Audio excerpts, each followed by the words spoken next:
عالمی سیاست میں اس وقت کی سب سے بڑی اور دھماکے دار بریکنگ نیوز سامنے آ رہی ہے۔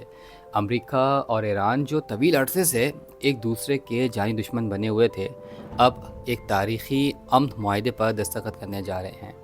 فرانس کے شہر ایویون میں ہونے والے G7 اجلاس کے موقع پر یہ ڈیل فائنل ہونے کی کبھی امید ہے، اور سب سے حیران کن بات یہ ہے کہ اس انتہائی حساس اور تاریخی ڈیل کے پیچھے کوئی اور نہیں بلکہ ہمارا اپنا ملک پاکستان بطور ثالث ایک مرکزی کردار ادا کر رہا ہے۔ آخر اس خفیہ ڈیل کی حقیقت کیا ہے؟ آئیے جانتے ہیں۔ ذرائع کے مطابق اگر امن کو سبوتاژ کرنے کی کوشش نہ ہوئی تو 14 یا 15 جون کو اس تاریخی ڈیل پر جنیوا میں دستخط کر دیے جائیں گے۔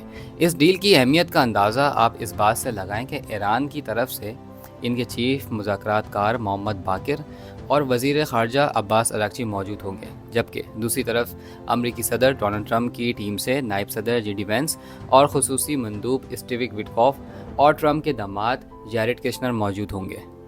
یہ تاریخ کی چند بڑی سفارتی بیٹھکوں میں سے ایک ہونے جا رہی ہے۔ اس پوری خبر میں پاکستان کے لیے سب سے بڑا اعزاز یہ ہے کہ ہماری وزارت خارجہ کا ایک اعلیٰ ترین وفد اس تقریب میں اہم ترین ثالث کے طور پر موجود ہوگا، یعنی جو کام دنیا کے بڑے بڑے ممالک نہ کر سکے وہ پاکستان کی سفارتکاری نے کر دکھایا اور امریکہ اور ایران کو ایک میز پر بٹھانے میں کامیابی حاصل کی۔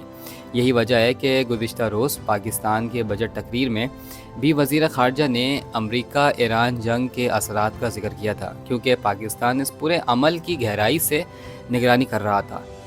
اس ڈیل کے پس پردہ ایک اور بڑی سنسنی خیز کہانی بھی چل رہی ہے۔ برطانیہ اور فرانس کا دعویٰ ہے کہ ایران نے اپنے ہرمز کے سمندر میں بارودی سرنگیں بچھائی ہوئی ہیں، جسے صاف کرنے کے لیے وہ یورپی ممالک کی قیادت میں ایک آپریشن شروع کرنا چاہتے ہیں، اور اس کے لیے انہیں صدر ٹرمپ کی منظوری چاہیے۔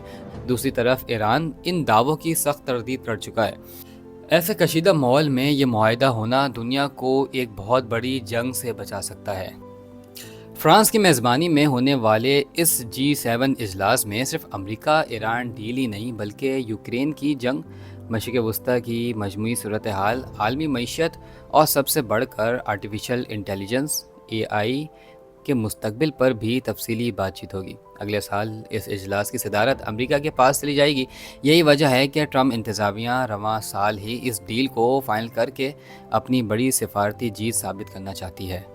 اگر یہ معاہدہ کامیابی سے طے پا جاتا ہے تو یہ مڈل ایسٹ میں امن کی ایک نئی سحر ہوگا، اور عالمی سطح پر پاکستان کا سفارتی کردار بہت زیادہ بڑھ جائے گا۔ لیکن سوال یہ ہے کہ کیا عالمی طاقتیں اس امن ڈیل کو برقرار رہنے دیں گی، یا ہمیشہ کی طرح آخر وقت پر کوئی نیا موڑ آ جائے گا؟ آپ کو کیا لگتا ہے؟ کامنٹس میں ضرور بتائیے گا۔